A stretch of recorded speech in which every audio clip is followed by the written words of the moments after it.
Welcome to Joe's Kitchen PAANO.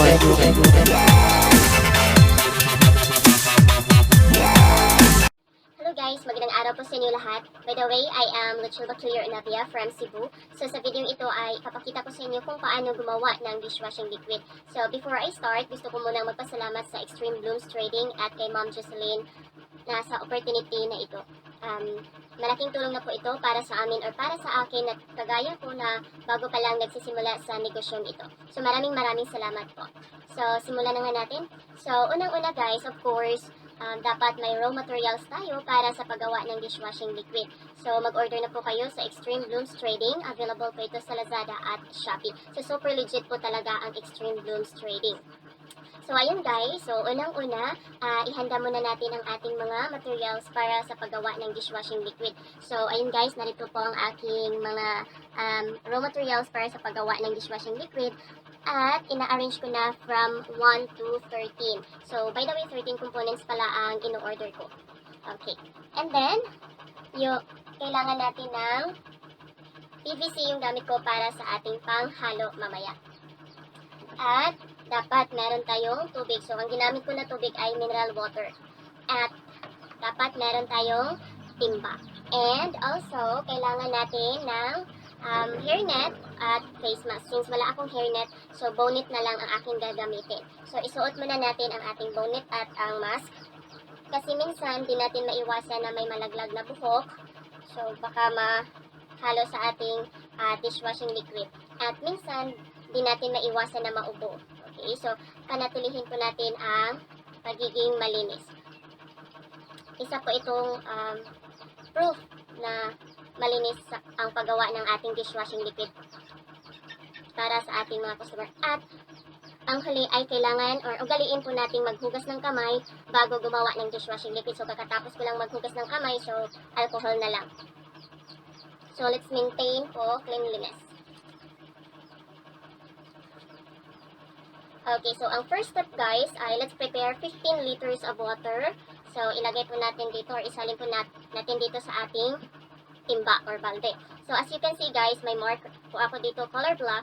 So ibig sabihin hanggang dito lang ang ating tubig. So ibig sabihin hanggang dito lang 15 liters. So maglagay muna tayo ng tubig na 15 liters. Ilagay natin dahan-dahan.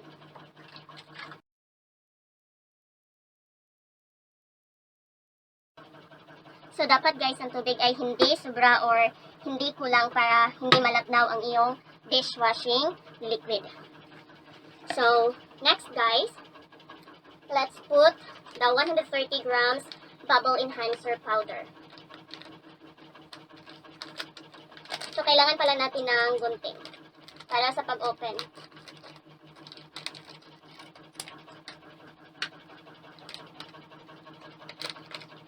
So, haluin lang natin ito ng 5 to 10 minutes.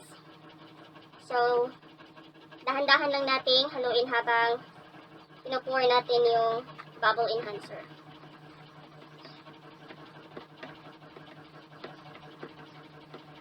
So, ang bubble enhancer po ay ito ang nagpapabula at nagpapalapot ng ating dishwashing liquid.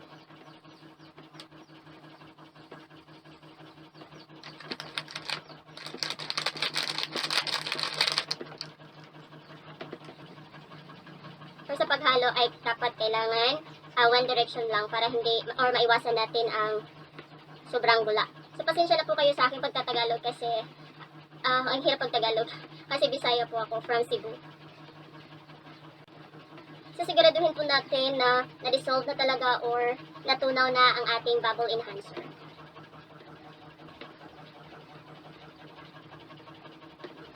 So, kung PVC ang mas maganda kung PVC ang gagamitin nyo kasi magaan lang. Hindi siya mahirap gamitin para sa paghalo ng ating dishwashing liquid. Tuloy-tuloy lang po ang paghalo. So, wag nating mamadaliin yung paghalo ng ating dishwashing liquid para maganda yung result. So, check na natin kung okay na ba. Okay, last 1 minute na po.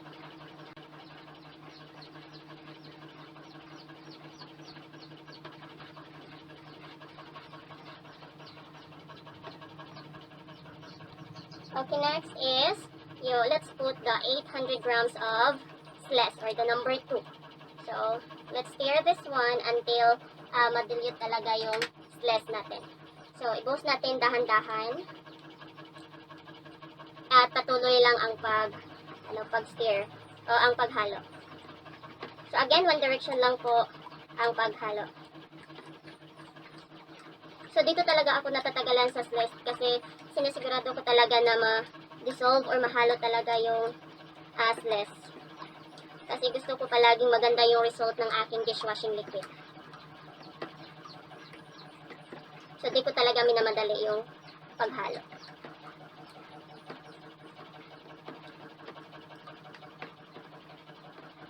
So, ang paghalo ko dito is 25 to 40 minutes. Depende po sa lakas ng ating paghalo or sa bilis ng ating paghalo or sa pag-dissolve ng ating slash o ng gel.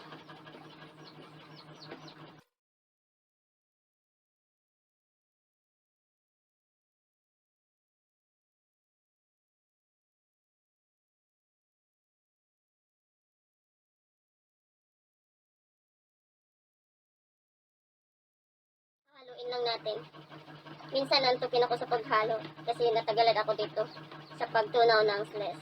Mas maganda sana kung meron tayong mixer, yung electric, para makasave tayo ng oras. Pero wala. So, tiis-tiis muna sa PVC.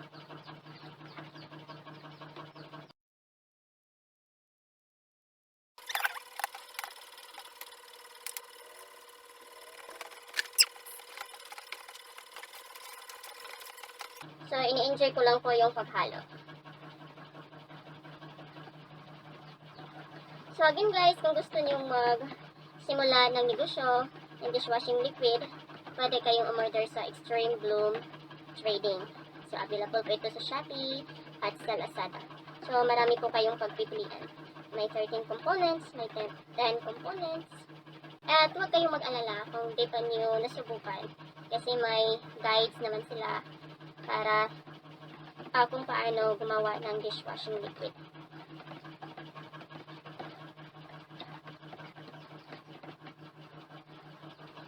So, pang-limang kit ko na to. So, unang in-order ko ay calamansi scent, tapos lemon, tapos dalawang lemon, then isang strawberry scent at antibacterial. So, nagawa ko na po yung antibacterial, ang bango niya. Parang amoy safeguard. Gusto ko yung antibacterial. So, nandito yung antibacterial ko po. So, tapos na siya, may lay down. Ang bango niya. 25 to 30 minutes talaga yung paghalo dito. Malalaman ko pag natunaw na yung slash dahil wala nang kumakapit dito sa panghalo ko na PVC. So again guys, yung paghalo dapat isang direction lang para hindi mabula yung natin. Ibaba ko muna para makita.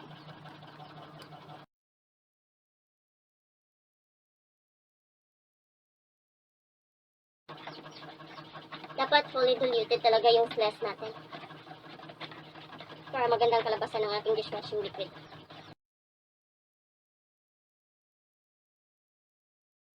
Pagpatuloy lang natin yung paghalo. Ikot-ikot. Ikot-ikot lang. Ikot-ikot lang.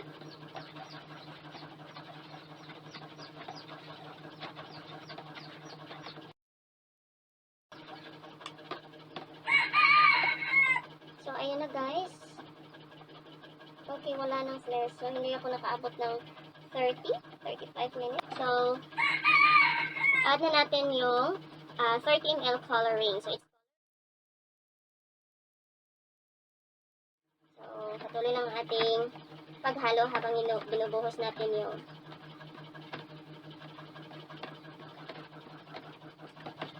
so, it's lemon. Color yellow. So, haluin lang natin ng 1 to 2 minutes. It's color yellow. So, lemon. So, let's add the EDTA, number 4. So, ang EDTA po ay babind sa lahat ng mga ingredients.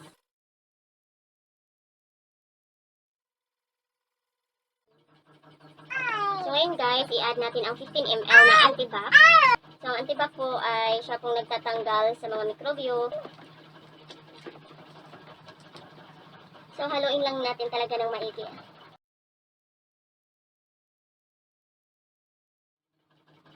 So ngayon guys, ilagay natin ang 850 grams sodium chloride or number 6.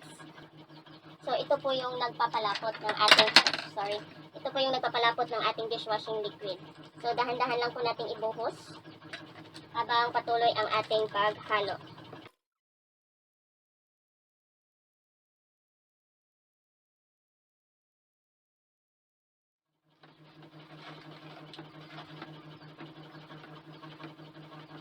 Down na natin konti yung camera. So haluin lang natin ng maigi. So medyo mabigat na yung ano.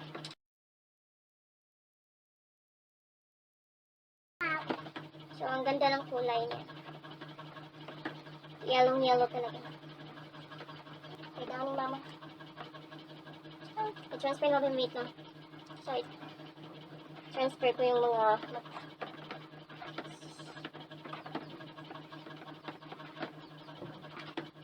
9, 10, 11. Where's the 11? Thank you. Thank you na.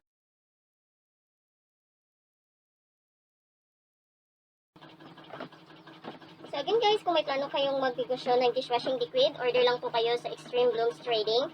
Available po ito sa Lazada at Shopee. So this time guys, let's put the 15 ml scent, number 7. So lemon scent po ito. Check natin. Yes, it's lemon. So stir lang natin ito ng 1 minute. Ang bango niya guys, sobra. Talagang mabango, sobrang bango.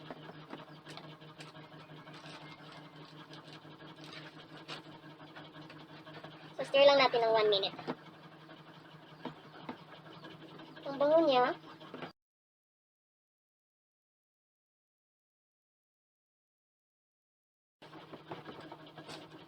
So isunod natin yung preservatives, yung number 8.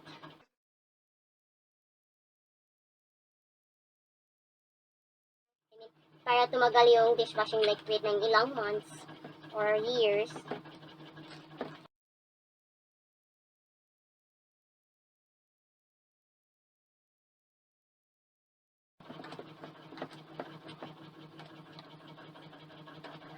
So ngayon guys, i-add natin yung 250 ml foam booster. So ito po ay nag-create ng foamy effects ng ating dishwashing liquid.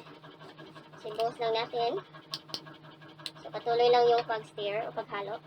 Dahan-dahan lang natin ibuhos.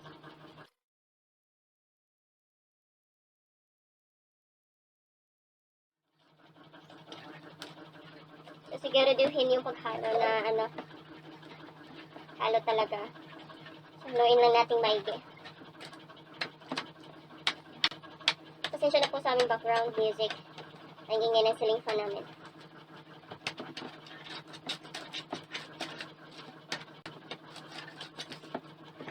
Abutin talaga ako ng mga ilang oras, 1 oras sa paggawa ng dishwashing liquid kasi hindi ko minamadali yung paghalo. Kasi gusto ko palaging magandang result ng aking dishwashing liquid. Papa! Papa!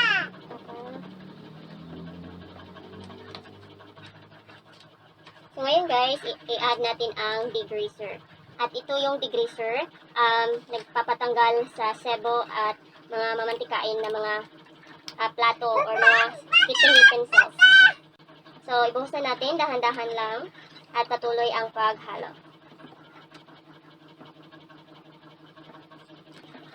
So haluin lang natin ng maigi.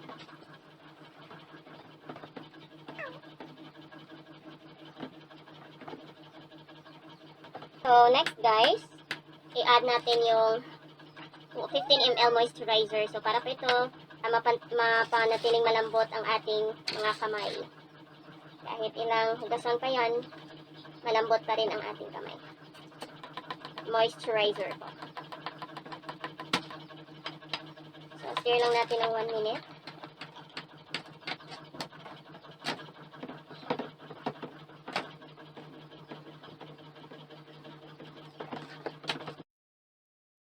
At ngayon guys, yung number 12, yung 30 ml detergent builder.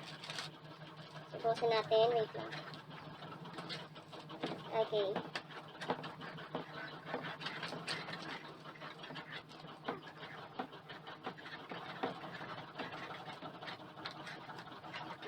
So again, stir lang natin ng 1 minute.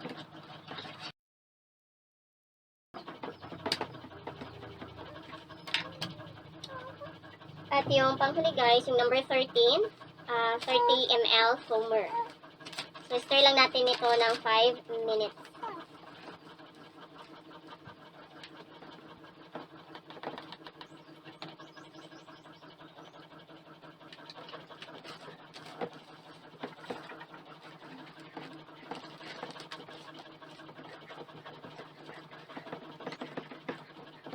So again, haluin lang natin ito ng 5 minutes.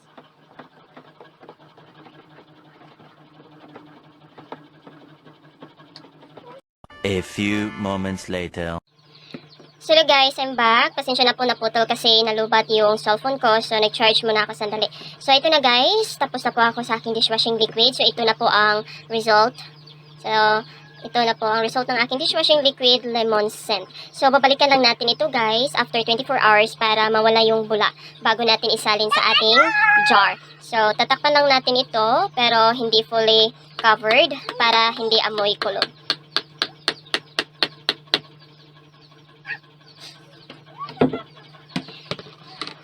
So, ganito lang guys ang pag-cover na pasisingawin natin. Okay? So, maraming salamat po, Ma'am Jo, at sa Extreme Blooms Trading. So, God bless us all. Bye!